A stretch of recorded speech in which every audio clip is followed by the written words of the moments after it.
बिस्मिल्लाहिर्रहमानिर्रहीम। अस्सलाम वालेकुम नाजरीन, उम्मीद है आप सब ठीक ठाक खैर खैरियत से होंगे। जो हमारे चैनल पर नए हैं प्लीज़ सब्सक्राइब करें, लाइक करें और शेयर करें अपने दोस्तों के साथ, ताकि हमारी नई आने वाली वीडियोस आप तक आसानी से पहुंच सके। आज हम बनाएंगे फ्रूट चाट। फ्रूट चाट कैसे बनाया जाता है और उनमें हमें किन किन चीज़ों की ज़रूरत पड़ती है, तो आइए शुरू करते हैं।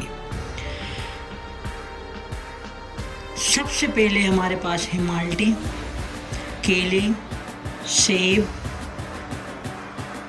अनार, अंगूर, खजूर, नाशपाती, खरबूज और ऑरेंज का जूस लेंगे आधा।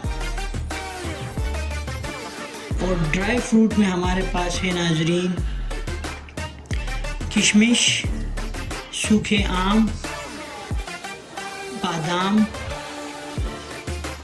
और चाट मसाला हम इसमें डालेंगे। तो चलिए नाज़रीन, अब हम इसे काटना शुरू करते हैं।